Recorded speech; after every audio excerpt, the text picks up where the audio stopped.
Manyindi ning lai sana matine yare yere noku nama ba nugur namdu gamna vi monde noku nugur ku gonum tunana heti nyindi vuti du nyin nubup du jabur dum vokun nyindi vuti ba nyindi no movri beti nukwa tani yana nyindi nime ne nyindi se ngaba na kuma dialect ngaba ta kuku yana du patois ne ma ba ne denge ne me hu ngadu no ta tohi ga to no nyindi ingrisi ga to bo nyindi frain nem du nyina le bon chone ga to chene be ti ingrisi ne ma hu be président Antoine Bovum ne ma be no Investi be Sinclair benjombeni mambamne chungi vum nume kelai nem nyindi ning golem ning ok nem du nyini nugunme du njiki ngute titung nge du ta toy nema nyene vi be bonchone nema yingwe be vute beti ne be vi adune ya na mabandi sing nyindi ba fon nge bon ne vi ne nem ko futi pere ne be nyindi vute ko sokse nem ka adune ya na ne vute vi oku. Nous sommes ce dimanche en compagnie d'un linguiste, en l'occurrence Njiki Tungi. Il est enseignant de langue. Njiki Ngute Titung. Il est enseignant de langue. Il enseigne, c'est à quel niveau là? Kondo Titi. À Kondo Titi. Il enseigne l'anglais et le français là-bas. Il va nous donner certaines choses qui différencient notre langue ou que les autres considèrent comme un patois ou comme un dialecte. Il va nous prouver le contraire ce matin en nous disant que en réalité nous avons une langue comme tout le reste. La langue voûtée ne mérite pas d'être appelée un patois ou un dialecte. Bonjour Njikitu Ngute. Tamatine diri bah aspava ojewa Angel matin imo do Njiki Nguti Titung hein uta dari me ta tori je ne parle pas très bien le voûté, même si je suis en train de me reconvertir à la consommation sans modération de cette langue ô combien richissime et surtout mystique. Alors, vous-même, vous voyez que c'est à cause du rabaissement, de la diminution de notre langue que nous autres, nous l'avons considéré comme un dialecte et un patois. Et nous avons préféré se délecter des délices pas toujours réjouissantes des langues des autres. Quand je dis pas toujours réjouissant, c'est parce que on ne peut pas avoir, lorsqu'on a comment dirais le marbre, sans savoir que l'or existe, on va considérer le marbre comme une pierre, la pierre la plus précieuse. Mais lorsqu'on rencontre l'or ou le diamant, on se rend compte qu'on était floué. Et comment faire pour restaurer la valeur de ce diamant que les autres ont considéré comme étant même de la boue? C'est ce qui fait aujourd'hui que avant, j'étais spécialiste, je le suis toujours d'ailleurs, des questions de linguistique française et anglaise, mais j'ai décidé labourer également mon champ, puisque lorsque la saison des récoltes va arriver, il ne faudrait pas que je sois comme la cigale qui était partie crier chez la fourmi. C'est pourquoi depuis un certain temps, j'ai eu un projet de revaloriser la langue voûtée, de donner à la langue voûtée ce qu'elle mérite, de la classer au rang qu'elle mérite, puisque on l'avait beaucoup rétrogradé. C'est pourquoi je suis ici aujourd'hui. Je suis très fier d'avoir été choisi en ce jour spécial de parler au nom de la communauté voûtée qui est, n'en déplaise à certains, l'un des peuples les plus mystiques du Cameroun. Et donc le site, et donc l'un des sites, c'est-à-dire Yoko, est le centre géographique mais aussi mystique du Cameroun, comme l'en témoignent certaines recherches géographiques. Mais également, j'ai causé avec certains initiés qui m'ont confirmé que Yoko est effectivement le centre mystique du Cameroun. Ils peuvent se tromper.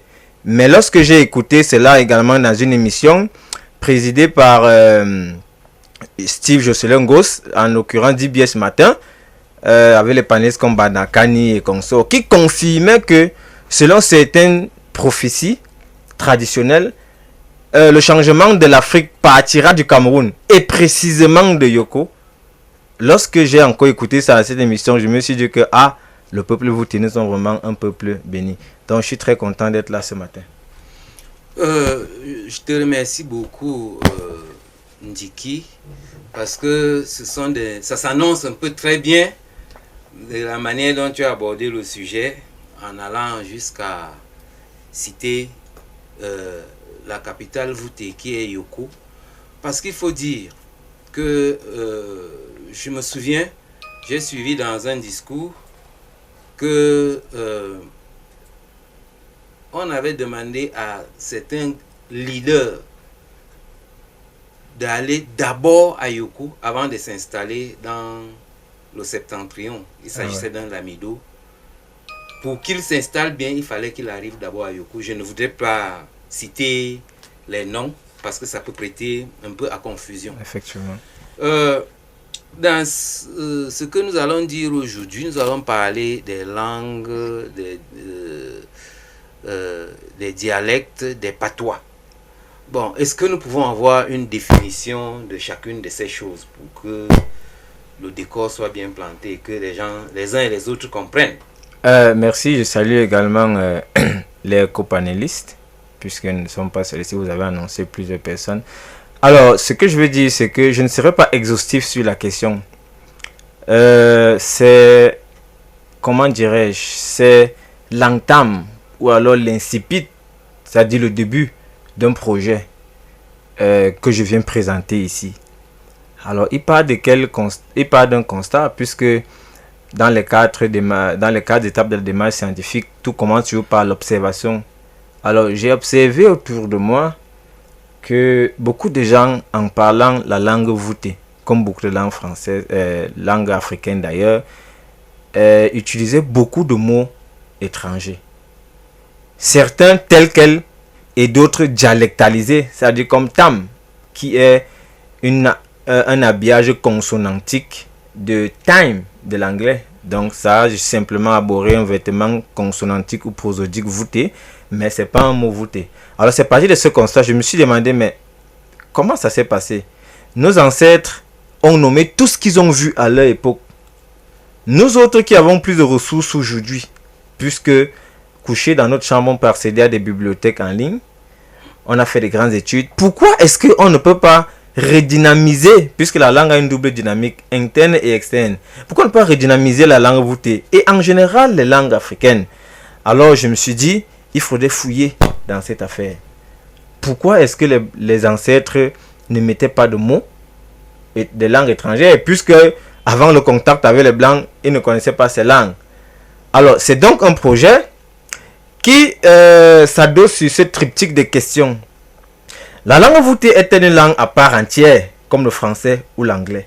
Effectivement, ici, il s'agit de montrer que, contrairement à ce que pensent les autres, que les langues africaines sont, d'aucuns disent des langues vernaculaires, d'autres disent des patois, d'autres disent des dialectes, selon mes études, en me basant, peut-être faudrait que je plante le décor si vous me permettez. Alors, allez-y. Ce que je fais ici, ce n'est pas une considération individuelle de la langue. Je rappelle que j'ai fait des études linguistiques et je me base sur la théorie que les Blancs, ont mis sur pied pour valoriser ou donner à une langue le statut de langue et même de langue scientifique. Peut-être pour définir aussi. Et pour définir justement, puisque nous allons arriver avec la définition de Ferdinand de Saussure. Alors, ce qui se passe, c'est que les Blancs ont une manière de considérer certaines choses qui, lorsqu'on s'écarte de ce chemin, ils ne considèrent plus la chose.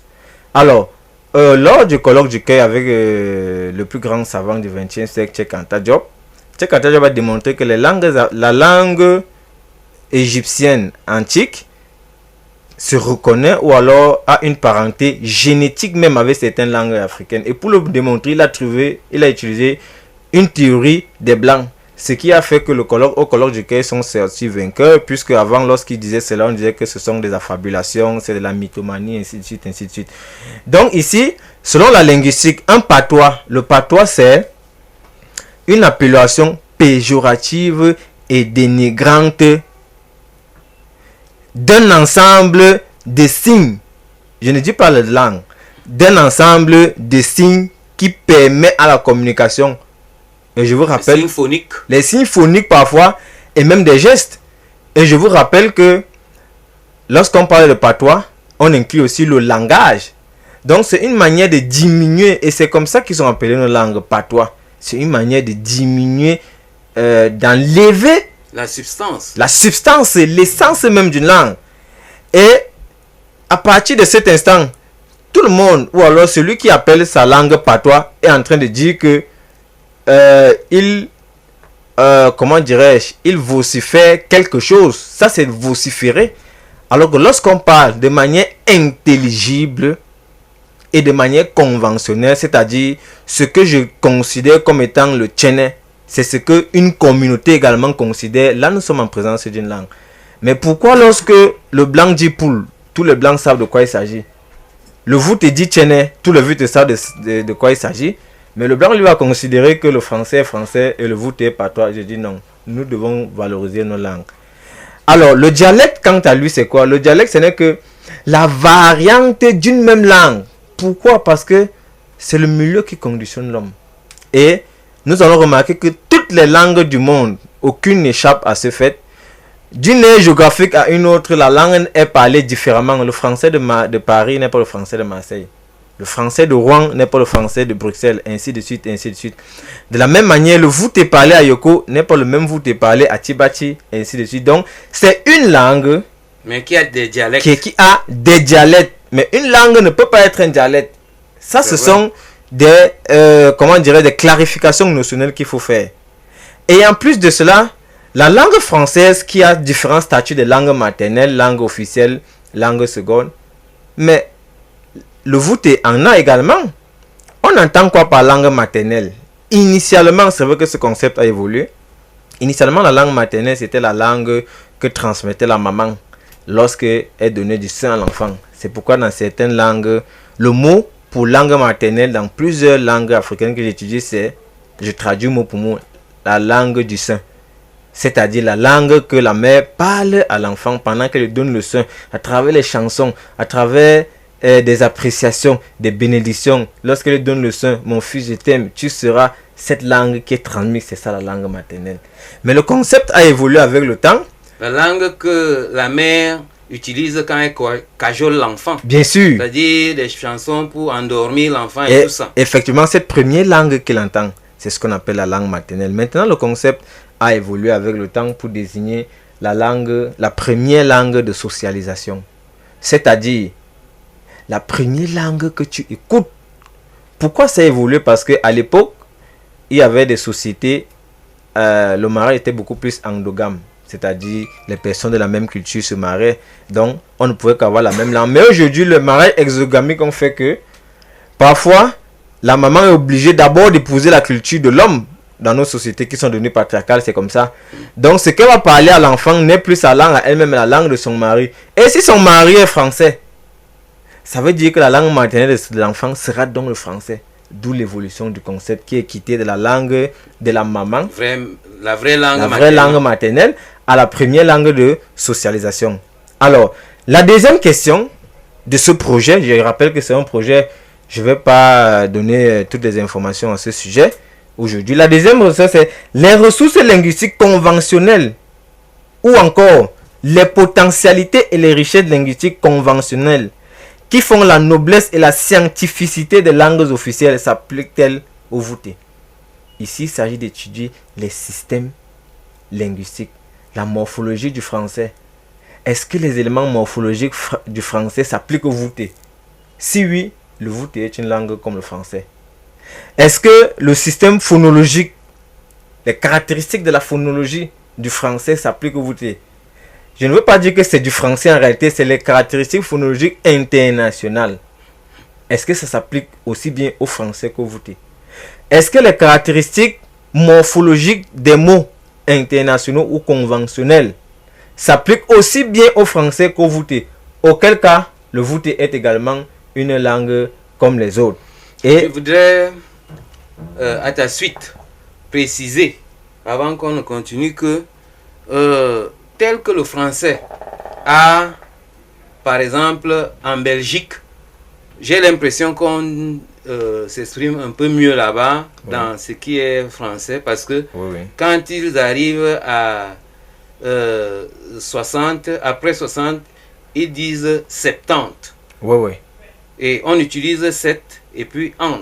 Effectivement. Pour dire que c'est 70. Effectivement. Et quand c'est moins logique, quand on dit 70, que quand on dit 70. C'est plus logique de dire 70, 80, 90. Effectivement, c'est plus logique. Et bon, vous voyez que... En voûté, on a aussi à peu près ça, parce que il y a... dans le voûté c'est une langue et il y a les dialectes, comme vous l'avez si bien expliqué. Effectivement. Il y a des dialectes internes qui sont le Négéré, que nous parlons beaucoup plus. Il y a le Nganais, il y a le Ndurum. Ça, je tiens ça beaucoup plus de Sa Majesté Mlem Félix, que je salue en passant. Et que je salue salue également. également. Suffisamment édifié sur ce domaine. Effectivement. Bon, je crois que c'est normal que si dans leur langue occidentale il y a des dialectes, qu'il y ait aussi des dialectes chez nous, sans qu'on considère en général nos langues comme des patois, comme des dialectes. Effectivement. Il faut qu'on sache que nous avons des langues à part entière. Et je voudrais fermer cette brèche que vous avez ouverte pour dire que le français même, qui est plutôt standard, qui a toute une académie, se contredit. On nous dit octave, c'est 8. Neuvaine, 9, c'est 9. Mais est-ce que novembre, c'est le 11e, c'est le 9e mois? Jamais. Est-ce que octobre, c'est le 8e mois? Non plus. Bien, nous n'y sommes pas. Pour aujourd'hui, nous parlons de notre langue.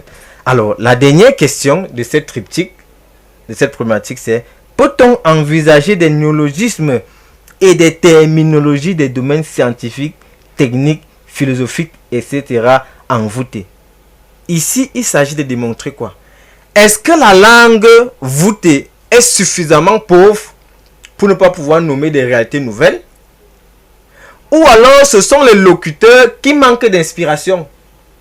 Et d'emblée, je vais donner ma réponse. Aucune langue n'est pauvre. Ce sont les locuteurs qui le sont. Puisque la langue a une double dynamique, à la fois interne et externe. D'où le fait qu'on étudie la philologie, c'est-à-dire l'histoire de la langue. Le voûté que nos ancêtres parlaient n'est pas le même que nous parlons aujourd'hui. C'est suffisamment clair. Je peux donner des exemples. Effectivement. Je peux dire que quand nous, aujourd'hui, on dit moui et on dit brep, il y a eu un petit métissage. Parce qu'auparavant, on disait bam. C'est logique de dire bam, parce que quand on arrive à ting on ne dit pas ting brep. On dit plutôt te bam. Effectivement. Et brep que nous utilisons aujourd'hui, ça vient, s'il faut bien le comprendre, ça vient du Haoussa biou, qui veut dire deux. Et ce biou, c'est au moment où nos ancêtres étaient de passage à, comment on appelle la ville du Nigeria, à Yola. Ils se sont métissés avec les Haoussa pendant longtemps et c'est parti de brep, de bam à brep. Effectivement. Parce que les Nganais qui sont restés un peu plus longtemps avec ces Aoussa, eux, ils ont maintenu Bin. Bin n'est pas loin de Biou. Et nous qui disons Brup, nous ne sommes pas loin de Bin. Donc voilà, je voudrais... Oh, mais merci, vous me l'apprenez. Et ce sont des choses comme ça qu'on doit consigner parce que récemment, j'étais avec un garant de tradition Bassa, qu'on appelle Mbombok. Il m'a dit que lorsqu'il allait dans un musée à Paris, il a lu un texte du XVIIe siècle, il était perdu. Parce que la langue a une double dynamique interne, c'est-à-dire la prononciation des mots varie. Mais externe aussi parce que les mots changent d'une génération à une autre. Et ce sont des choses qu'on doit consigner. Et ça s'applique à toutes les langues.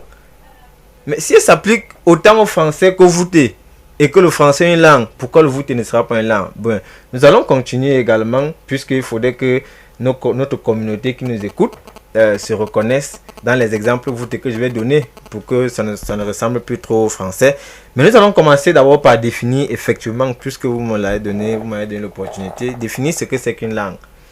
Selon le plus grand linguiste du XXIe siècle qu'on appelle Ferdinand de Saussure, qui dans son ouvrage phare, on dirait en anglais masterpiece, donnait déjà les bases, jetait déjà les bases de la considération d'une langue. Alors, dans son cours de linguistique générale, Ferdinand de Saussure définit une langue comme étant un système ou un ensemble de signes conventionnels que la société dote à un individu pour qu'il puisse communiquer. C'est un ensemble de signes conventionnels. Dans conventionnel, on voit le consensus. C'est-à-dire, plusieurs personnes rassemblées et se reconnaissent dans quelque chose. D'où le fait qu'on peut dire, comment dit-on envoûté? La poule. Quand on dit comment dit-on envoûté, ça veut dire comment est-ce que les voûtés appellent la poule. On voit le consensus. Puisque quand je vais dire Tchéné, vous également vous direz Tchéné. C'est donc un ensemble de signes. Autrement dit, on ne se comprendrait pas. Effectivement, autrement dit, on ne se comprendrait pas. Donc on voit, la convention, c'est à ça que ça s'applique. Alors, lorsqu'on va aller plus loin, on va différencier la langue de la parole. Mais ce n'est pas de ça que nous allons parler aujourd'hui. Ce signe a 3 dimensions. La première dimension, c'est le signifiant. Je rappelle que le signe, c'est le synonyme de mot, pour que les gens nous écoutent bien.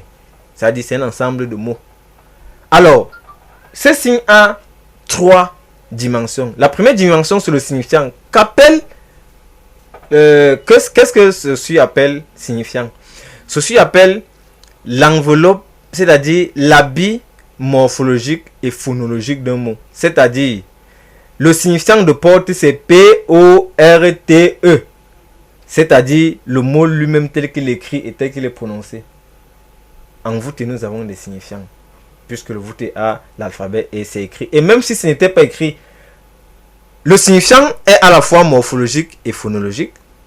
Nos sociétés qui étaient orales ont gardé cette parole-là et les gens s'entendaient. C'est-à-dire, ce qui faisait que lorsqu'on prononçait mal un mot, on pouvait dire que non, c'est pas comme ça qu'on prononce. Donc, le voûté a des signifiants.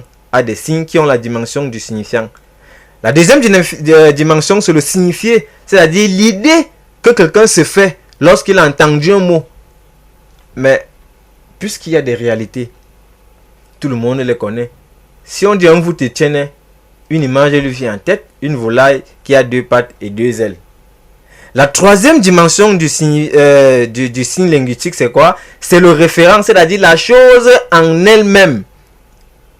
Voici par exemple le référent du téléphone, l'objet en lui-même, la chose en lui-même. Alors, suivant cette définition du plus grand linguiste du XXe siècle, Ferdinand de Saussure, les caractéristiques qui confèrent à une langue le statut de langue s'appliquent au voûté.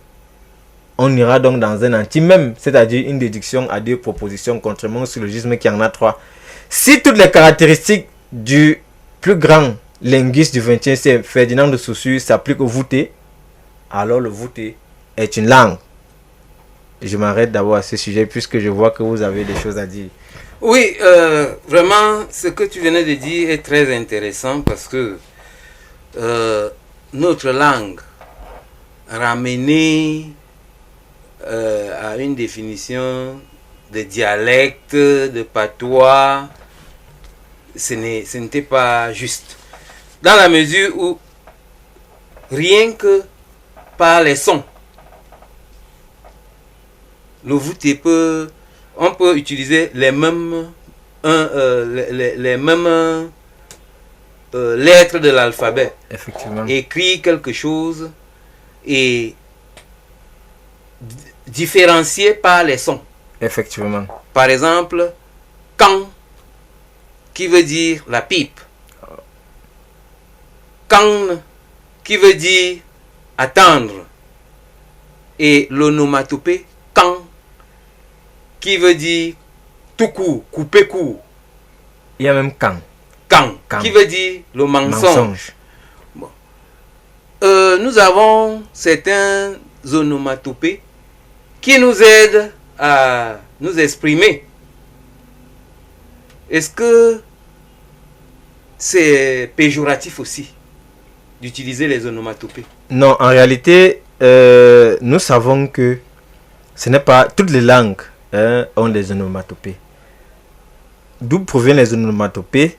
Des phénomènes naturels. On va dire que l'arbre est tombé, tchougoum.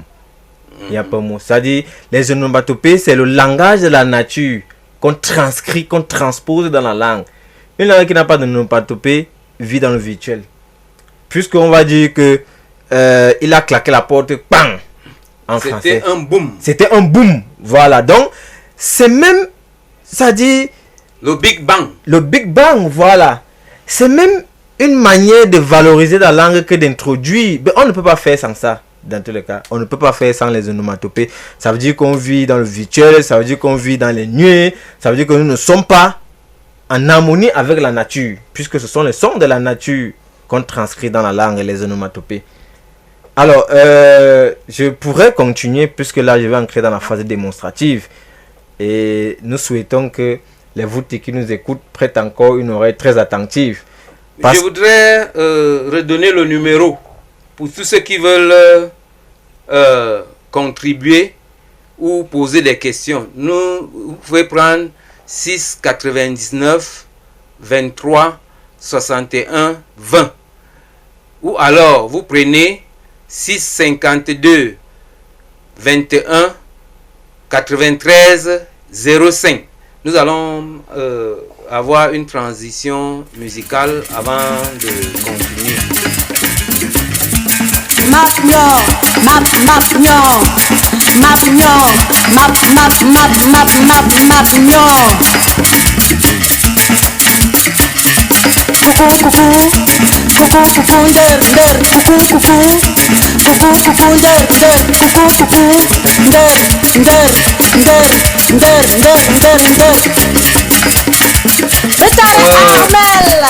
Kusuk cek bay Gisèle Voanji beti wang na nam to be u ge na chu nam nam ya ke ji ya du ndeng na ke ji ya du jo jurup ke ji ya du jo na fen kwa che undeng bwe ya na nam okte maguja du jurup nyo bay sa nam du tu nam vi mone du sa du gom na nyindi neme no me vi ta be ya na nyindi neme na nam ku futi fan he fang nyindi se nyindi amri se du nam du no churi du na ku futi ta na nyindi mbawlo be na bebel da ngap aki na nam nyindi neme ngap ak na nyindi neme bel nge du baki ku be nyindi be bonchone ya na langa ngapta ya ku dialecte ya ku patois ya ku langue vernaculaire.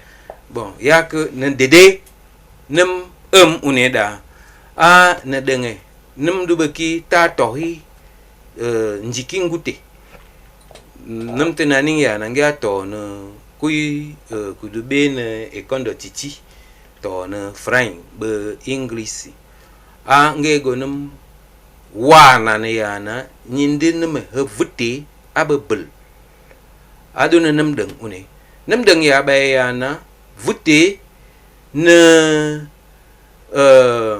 nyindi Mborle se. Ne nyinde ne kanse. Vote de nyinde no amri. Nam na tawaya na bang kuku do bang ne kan bang kri ido ne chene doa ya na ku gechu kung nyinde ne me churi. Nous parlions tout à l'heure de tout ce qui caractérise, tout ce qui différencie le patois, le dialecte, la langue vernaculaire de ce que les Occidentaux ont appelé la langue vivante, comme je l'ai longtemps parfois dit. Effectivement. Et nous avons dit tout à l'heure qu'on ne peut pas ramener nos langues à ces diminutifs-là, parce que ça ne tient pas la route. C'est le Vouté, par exemple, est une langue à part entière et non entièrement à part. Effectivement. Et puis il faut qu'on donne certains détails. Le Vouté, c'est quoi? C'est une langue de référence. Si vous allez dans certaines langues, vous allez trouver des termes Voutés. Je vais citer par exemple No Manjara, les Tika. Nous nous exprimons et nous utilisons parfois les mêmes termes. Vous allez suivre chez eux bras, comme nous disons aussi bras. Et vous allez chez nos Mandjara, les Bamoun, ils appellent Fumban, Fumbe. C'est-à-dire, en définition, les ruines de Mbe. Et l'histoire nous dit que c'était la ville de Fumban, c'était les ruines de Mbe. Nous précisons que en Vouté, pour dire les ruines de Mbe, on dit aussi Fumbe, Fumbe.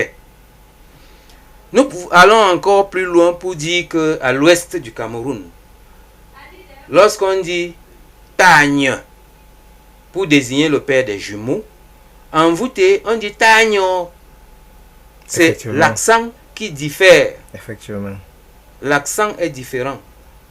Vous allez entendre qu'on appelle Magne pour désigner la mère des jumeaux. Seulement, c'est le même terme Nyop.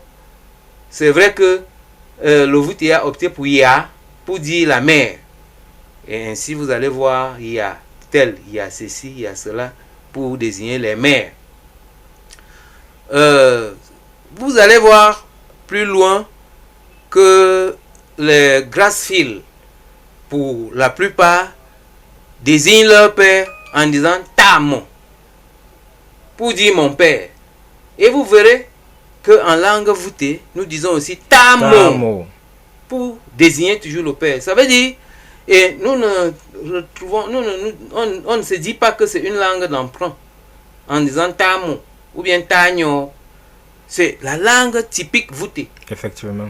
Bon, il faut savoir si chez les Grassfield, c'est une langue d'emprunt ou pas. Ça, là n'est pas le débat. Le débat, c'est de savoir que notre langue, la langue voûtée, est une langue valable et vivante. Et puis, la langue, les autres langues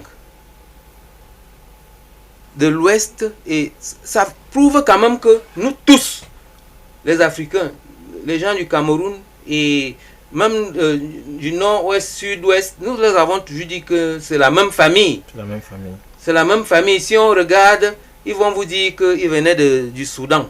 Et vous trouverez que les Voutés venaient aussi du Soudan. Effectivement. Et il n'y a aucun doute qu'il y a des liens entre les Voutés et tout cela. Ça, c'est une parenthèse. Et nous étions sur la morphologie de nos langues. Que pensez-vous, Ndjikingute? Ok, merci. Nous sommes en train de toucher du doigt la problématique centrale de ce projet. J'appelle ça projet. Sans manquer de lancer un appel à toutes les âmes de bonne volonté qui sont passionnées de la Renaissance africaine, en leur disant que on ne peut pas penser la renaissance d'une culture sans sa langue, parce que selon l'un des plus grands linguistes de son époque, Franz Boas, il disait que la langue c'est la vitrine d'une culture. Et je peux synthétiser les lectures que j'ai faites au sujet des définitions de la langue en disant que la langue, c'est le vase qui contient la culture. C'est l'habit ou le costume que porte la culture. La langue, c'est tout ce qu'il y a d'essentiel dans la culture, puisque il faut transmettre une culture et on ne peut pas transmettre une culture sans utiliser la langue. Plus loin, la langue, c'est tout ce qu'il y a d'important dans nos sociétés initiatiques dans lesquelles l'écriture n'a pas sa place, puisque je vais vous dire que l'écriture, c'est pour ceux qui ont chuté. Ils sont obligés de consigner. Nos mamans et nos papas à l'époque, même ceux qui n'étaient pas initiés, mais qui faisaient un effort de vivre dans la pureté, de rester connectés, n'avaient pas besoin des documents. Ma mère peut vous réciter sa dictée de 1956, quand elle faisait le CEP. Elle se rappelle de toutes les dates, les événements majeurs de sa vie. La parole est sacrée en Afrique. Et la parole, c'est la langue. La parole protège, elle est protectrice, elle est créatrice, elle est même aussi destructrice. Puisqu'à l'époque où nous enseignons, il suffisait seulement qu'ils disent. Et ça se réalise. Donc la langue est quelque chose de très important.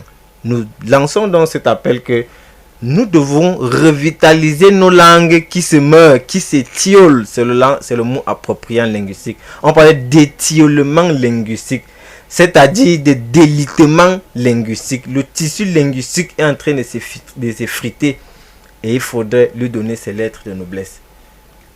Et là, c'est le leitmotiv de Aspakva. Association, il faut le préciser, oui, pour la sauvegarde. L'association pour la sauvegarde du patrimoine culturel voûté et assimilé. Et là, nous battons et nous invitons, comme tu venais bien de le dire, les populations voûtées en général de nous rejoindre dans cette bataille pour faire vivre notre langue. Et nous avons pour cela l'émission Sahane Métine où nous sommes en train de nous exprimer là actuellement et pour laquelle nous remercions grandement notre neveu Nyassa Soleil et le DG Soleil Leka qui ne ménagent aucun effort pour que les choses marchent de notre côté. Nous les remercions pour le soutien de cette émission. Ceci dit, dans la lexicologie voûtée, qu'est-ce qui fait que certaines expressions nous manquent? Effectivement, je vais donc revenir. Vous avez posé une question tout à l'heure, je n'ai pas répondu, la morphologie. Oui. Je vais d'abord revenir à ça parce que je vais démontrer la scientificité et comment dirais-je, la particularité du voûté. J'ai d'abord dit scientificité, pourquoi? Parce que vous savez, nous autres qui nous amusons de nos jours à essayer de valoriser et de redorer le blason de nos cultures, lorsqu'on donne certains exemples, on dit que c'est pas scientifique. C'est pas scientifique. Bon, il faudrait encore savoir ce que c'est que la science. Est-ce qu'elle est universelle? Est-ce que la science n'est-elle pas culturelle? Pourquoi voudriez-vous qu'un pygmée fabrique un bateau? Est-ce pour naviguer sous les branches d'arbres? Je ne sais pas, c'est une question. Mais bon, puisque nous devons utiliser leurs propres arguments pour les vaincre, je vais donc démontrer la scientificité du voûté en tant que langue, en utilisant les éléments de démonstration qui sont les différents niveaux linguistiques, la morphologie, la syntaxe, ainsi de suite, ainsi de suite. Pour aujourd'hui, je ne vais en prendre que 3. La morphologie, la lexicologie et la phonologie. Et dans la phonologie, je vais parler de l'aspect prosodique. Qu'est-ce que la morphologie? Morpho, du latin, la forme.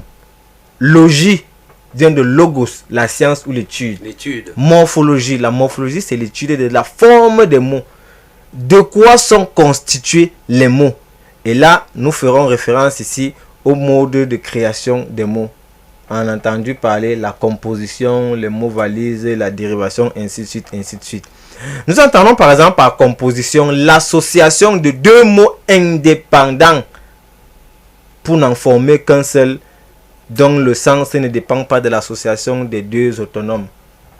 Nous prenons Un simple exemple envoûté. Je ne vais plus parler du français, puisque nous en avons beaucoup parlé, nous ne sommes pas des Français.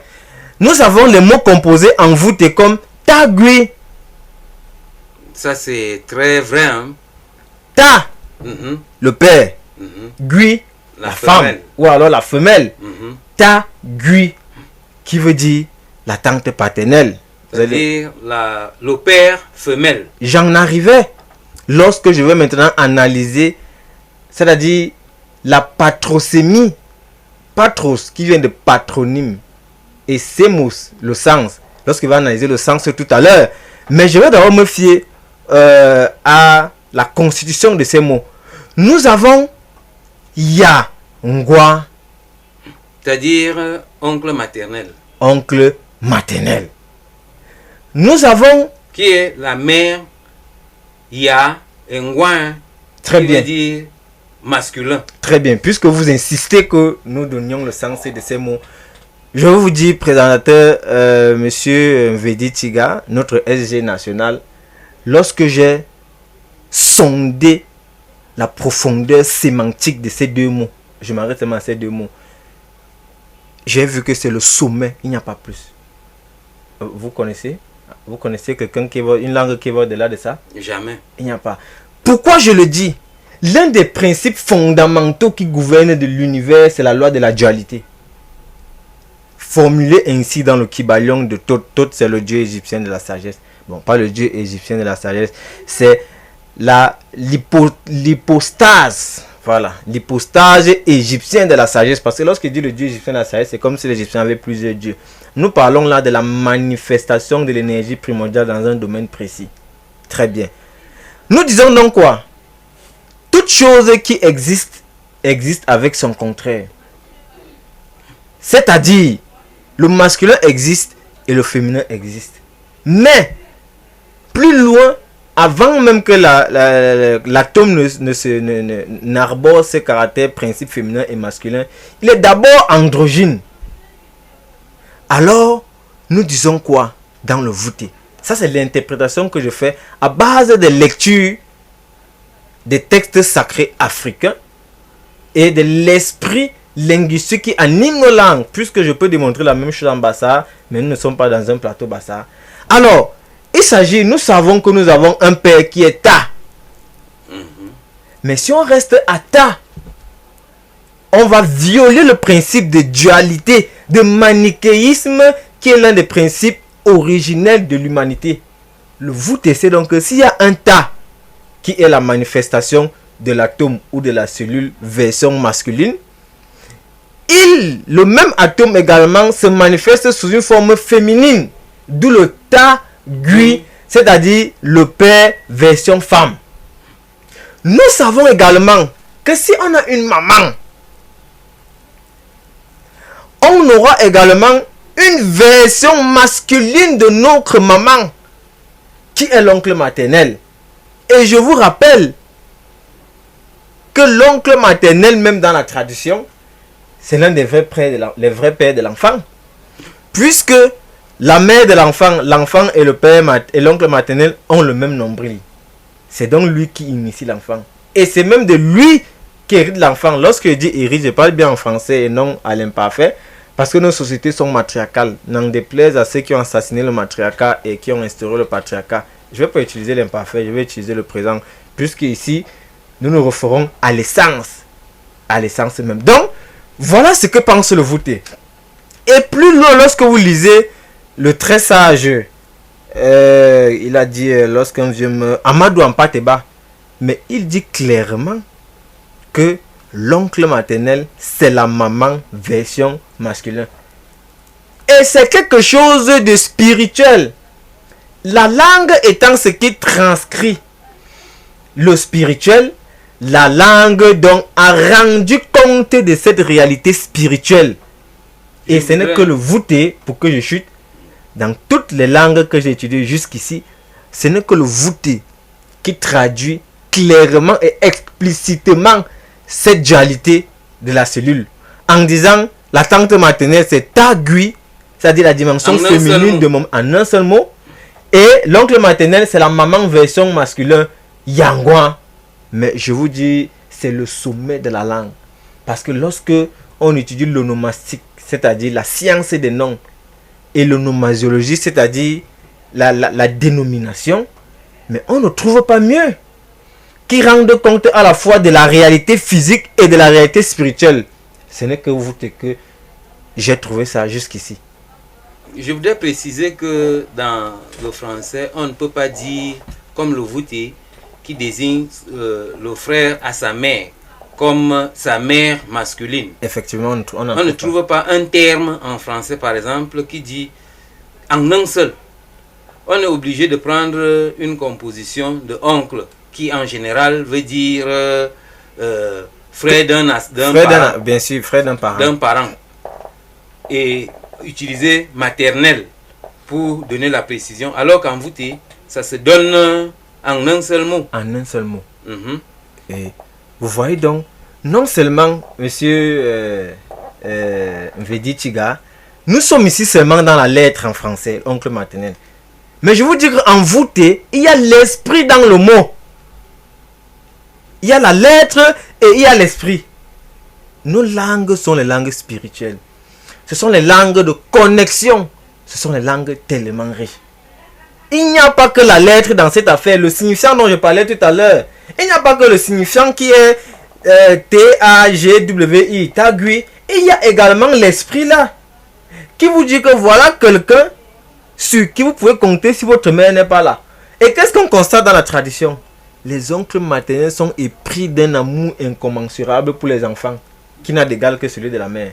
Donc les neveux maternels sont très choyés. Les neveux maternels sont très choyés dans toutes les cultures. Effectivement.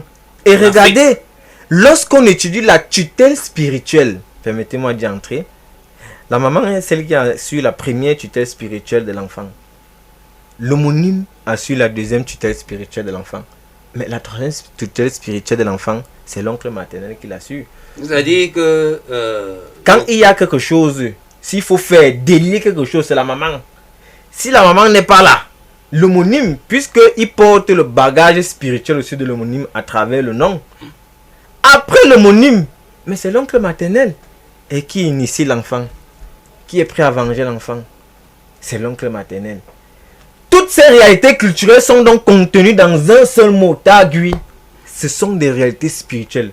Vous voyez comment le Babouté transpose le spirituel dans la langue, s'arrimant ainsi au principe spirituel qui veut que ce qui est en haut soit comme ce qui est en bas et ce qui est à l'intérieur soit comme ce qui est à l'extérieur. D'où la Bible qui dit, je n'aime pas trop la citer, mais pour que ceux qui nous écoutent et qui sont chrétiens le comprennent, ce qu'on lira sur la terre sera lié au ciel. C'est le principe de la tradition qui dit ce qui est en haut est comme ce qui est en bas et ce qui est à l'intérieur est comme ce qui est à l'extérieur. Toute cette symbolique se trouve dans les mots envoûtés. Je voudrais préciser en passant que quand tu cites la Bible, bon, ce n'est pas, c'est à juste titre, dans la mesure où chez les Juifs, l'enfant... on n'est juif pas à sa mère. On est juif pas à sa mère. On est plus juif pas à sa mère que par son père. Le lien matrilinéaire prime sur le lien de sang. Effectivement. Et c'est la spiritualité dont tu faisais allusion tout à l'heure. Bon, est-ce que nous pouvons passer sur... Oui, je voulais donner deux autres exemples sur le plan de sur la morphologie avant de quitter. Nous avons également le phénomène d'apocope. L'apocope, c'est quoi en français? C'est un procédé par lequel on supprime un phonème à l'intérieur d'un mot. À l'intérieur d'un mot. Je vais prendre un exemple. Lorsqu'on dit en anglais secretary, normalement c'est secretary. Mais on supprime le A, ça devient secretary. En français, en voûté, lorsqu'on dit Nungwa, en réalité c'est Nr. Nungwa, oui. Le R a été supprimé. Comme dormitory. Comme dormitory, effectivement. Vous voyez que voilà un phénomène linguistique conventionnel qu'on retrouve dans le voûté. Lorsqu'on va plus loin, le phénomène des dérivations avec les préfixes, les suffixes, les infixes. Mais je vais donner quelques exemples. Comme préfixe en voûté, on a toujours le Nr. Nungwa, Negui. Comme on a le préfixe par exemple pré en français. Comme suffixe, on a un dans Benin, Warin et consort. On a même une réalité qui témoigne de la richesse d'une langue qu'on ne trouve pas en français et en anglais, mais qu'on trouve en voûté. L'infixe, c'est-à-dire ajouter une particule à l'intérieur du mot.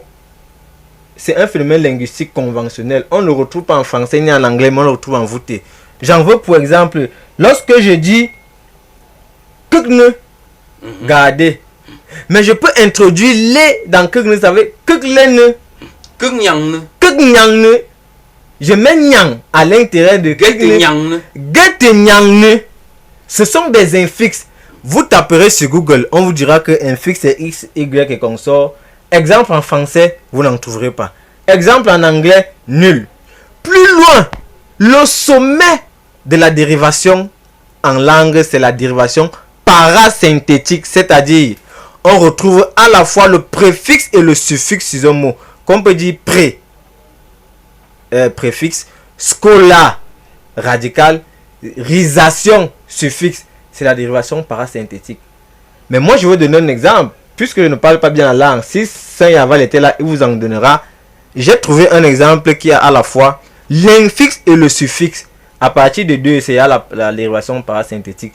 Lorsqu'on dit tachunagwa, tachunagwa, c'est tan. On ajoute tu, qui est l'infixe, et gua, qui est le suffixe. Saint Yaval m'en avait donné plusieurs, c'est juste que je n'ai pas retenu cela. Où on a à la fois le préfixe, l'infixe et le suffixe. Dérivation parasynthétique. Ça, ce sont les blancs qui ont dit dans les études linguistiques. Ce ne sont pas des petits comme nous, des voûtés. Pour vous dire quoi? Pour vous dire que la langue voûtée est d'une richesse incommensurable. Je voudrais enrichir ce que tu venais de dire là avec le suffixe kur. Effectivement, que j'ai oublié. Ya kur. Ya kur. Ta kur. Te kur. Te kur. Donc c'est pour donner la grandeur. La grandeur d'une personne. Effectivement. On a même les mots valises. Qu'est-ce qu'un mot valise? Un mot valise, c'est deux mots qui sont issus de la suppression de certaines particules d'autres mots. Ou alors d'un mot qui constitue les deux autres. Et là encore, on a yatene. Ya plus me tene. On enlève me. Ça devient donc yatene. C'est ce qu'on appelle le mot valise. On a ta tene. Ta, on supprime me. Ça devient ta tene. Et là encore, ça me permet donc d'embrayer sur la lexicologie. Qu'est-ce que la lexicologie? La lexicologie, c'est l'étude des mots dans une langue. Leur richesse, leur sens, leur nature, leur exactitude. Parce que la communication, c'est ça. La précision. Donc, la précision. Dans quoi? Dans le message donné. Lorsque je dis tatene, c'est mon oncle d'abord paternel. Parce qu'il y a ta. Mais c'est le petit de mon père. C'est exact. Ce n'est pas oncle. Non, ce n'est pas oncle tout court. Lorsque je dis yadiri, ce n'est pas tante tout court. Je voudrais dire là que quand si quelqu'un dit mon petit oncle, mon petit oncle, qui est un mot déjà composé, qui pas composé, qui a dit deux mots, qui sont deux mots, ne veulent pas dire que c'est l'oncle paternel ou bien l'oncle maternel. Si tu dis mon petit oncle et tu t'arrêtes, on ne saura pas si c'est paternel. Il va falloir ajouter maternel. Maternel ou paternel. Ou paternel. Et vous voyez, on aura utilisé trois mots que vous utilisez en un seul. Et c'est ce que justement on appelle wordiness en anglais. C'est-à-dire utiliser plusieurs mots. J'oublie le mot en français. J'oublie en français le mot. Bon, puisque je suis bilingue, wordiness. Quand on dit que your text is wordy, il y a beaucoup de mots inutiles. Mon petit oncle paternel. Pour une seule réalité. Vous voyez que le voûté, lui, il est précis. Et ça, comment dirais-je, ça témoigne encore de la richesse linguistique du voûté. Puisque l'autre va dire oncle, il sera obligé de raccorder. Non, mon oncle maternel, paternel. L'autre va dire tatene. Yadiri, yatene. Vous voyez donc sur le chemin de l'exactitude, de la précision du message. Parce que lorsqu'on fait les études sémantiques, il y a ce qu'on appelle la grille sémique. On étudie le pourcentage d'exactitude des mots. on part du sem, c'est-à-dire le trait de sens, c'est-à-dire la signification, au lexème jusqu'à l'archilexème. Mais si on fait ces études en voûté, mais vous allez tomber des nues. Vous comprendrez ô combien riche et richissime la langue voûtée est. Allô? Puisque ce sont des choses que lorsqu'on étudie en français, comment dirais-je?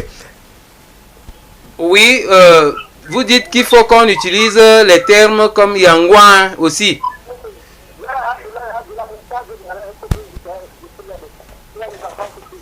Oui, il faut vous identifier, donnez votre nom. Abdoulaye, ok, merci beaucoup Abdoulaye, qui précise que nous devons utiliser aussi les termes comme Yangwan.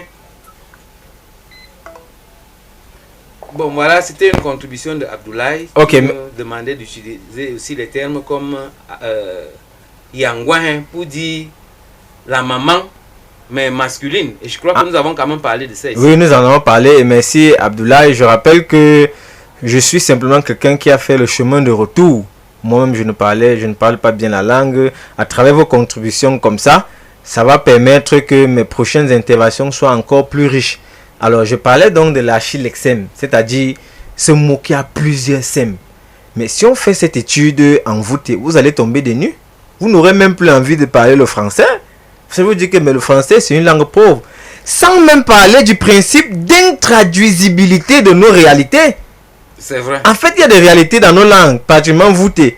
14, le français a donné X ou Y non. Mais lorsqu'on sonde le signifié, sonde la symbolique, la mystique derrière cela, on se rend compte qu'il est passé à côté. D'où le principe d'intraduisibilité en traduction. Alors, la langue voûtée donc sur le plan de la lexicologie est riche. En ce sens qu'elle a plusieurs mots pour désigner une réalité. Dans l'exactitude, son sens également est précis, ça ne prête pas à controverse. Je vous rappelle que lorsque on étudie l'article possessif, non, l'adjectif possessif sont en français. Si je vous dis Pierre a tué Jean avec sa cravate, bon, c'est la cravate de qui? De Pierre ou bien de Paul? Mais le voûté ne tombe pas dans ces bassesses, dans ce flou linguistique. Pierre a dit à Paul de venir avec son livre.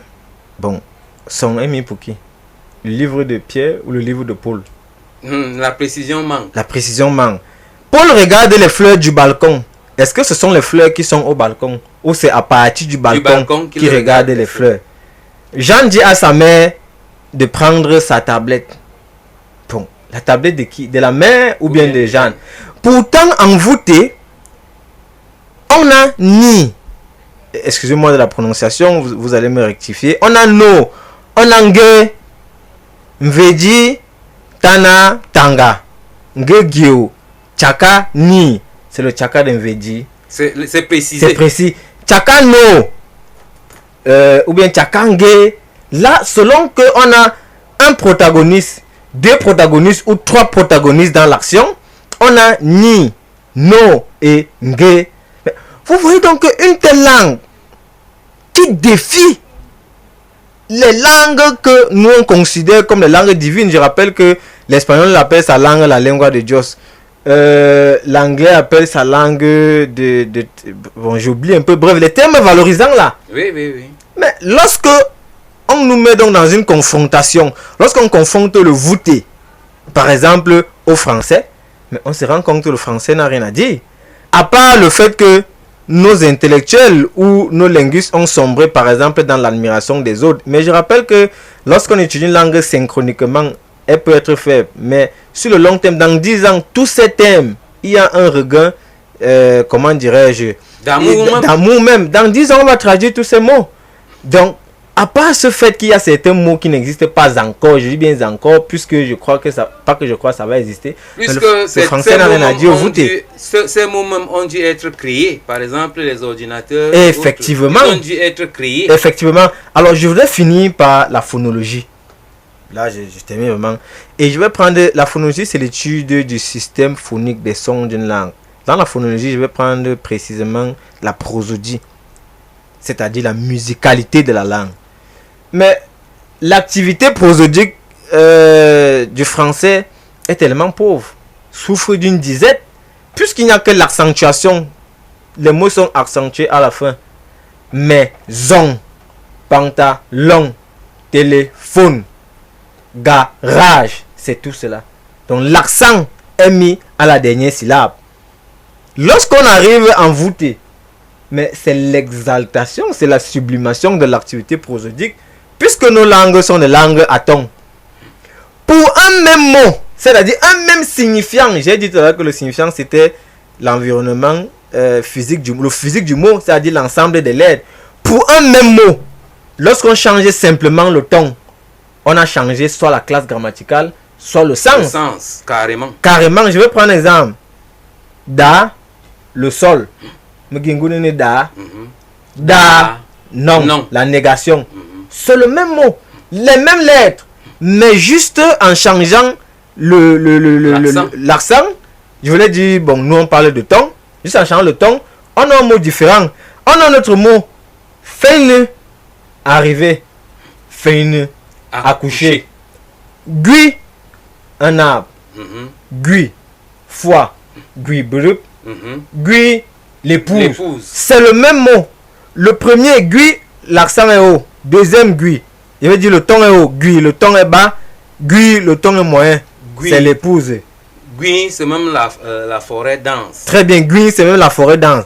Et vous voyez que à ce niveau, il n'y a que peut-être l'anglais, puisque par un procédé de formation des mots qu'on appelle conversion, en changeant simplement le stress, on a de nouveaux mots comme object, un objet. Mais object, c'est-à-dire s'inscrit en faux. Il n'y a que l'anglais qui peut un peu nous rivaliser à ce niveau. Vous voyez donc que là, on ne peut pas dire que nos langues qui ont les mêmes caractéristiques, qui ont les mêmes valeurs, qui ont les mêmes richesses et potentialités, sont des dialectes ou des patois, tandis que celles les plus pauvres sont valorisées. Mais voilà. Qu'est-ce que ça devient? Vraiment, Ndiki Ngute Titung, nous sommes très fiers de t'avoir accueilli ce matin. Quel est le mot de fin?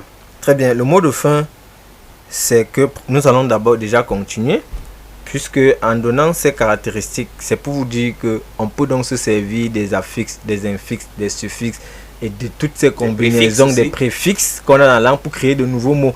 On peut se servir de ces mots valises, de cette dérivation pour créer de nouveaux mots. Les néologismes en voûte ne sont pas un mythe, c'est une réalité. D'ailleurs, il y a un travail qui a été fait dessus par ma modeste personne en collaboration sous le parrainage de Saint-Yaval. L'application c'est Mayeg. Dans cette application, vous trouverez le voûté. On a traduit beaucoup de ces mots. C'est vrai que c'est une contribution. Nous attendons donc que les barons, les chefs, qui sont ceux qui encadrent, qui sont les dépositaires de cette culture et de cette langue, puissent valider ces travaux pour qu'enfin on commence à update, c'est-à-dire à mettre à niveau notre langue. Et je voudrais chuter, s'il vous plaît, permettez-moi par dire que ne pensez pas que les ethnologues qui ont travaillé dans nos langues nous ont fait du bien. Parce que j'entends les gens dire vraiment tel père a fait des travaux sur le voûté. On ne peut pas dire à la chèvre de garder le chou. Elle va manger le chou. Il y a un ouvrage qui a été écrit par un linguiste dont j'oublie le nom. Does language contact necessarily bring contempt? Est-ce que le contact de langue favorise forcément la guerre? Effectivement. Même aujourd'hui, le français est en train de se débarrasser des mots anglais. Ils sont en train de traduire week-end par fin de semaine, check-up par bilan de santé, Wi-Fi par connexion sans fil. Pourquoi nous on doit rester cramponné dans les termes? Est-ce qu'on ne peut vraiment pas fouiller dans les langues et trouver des ressources linguistiques pour traduire même ces mots dialectalisés? Faisons attention. Je finis par France Fanon qui disait chaque génération doit découvrir sa mission et choisir soit de la trahir, soit de l'accomplir. C'est à nous de juger fort opportunément. C'est un appel qui est lancé à tous les voûtés aimant leur culture, aimant leur langue. Bur ayana noblai. Gona nambana namanyang nyindineme. Sa nametine vimone. John to you.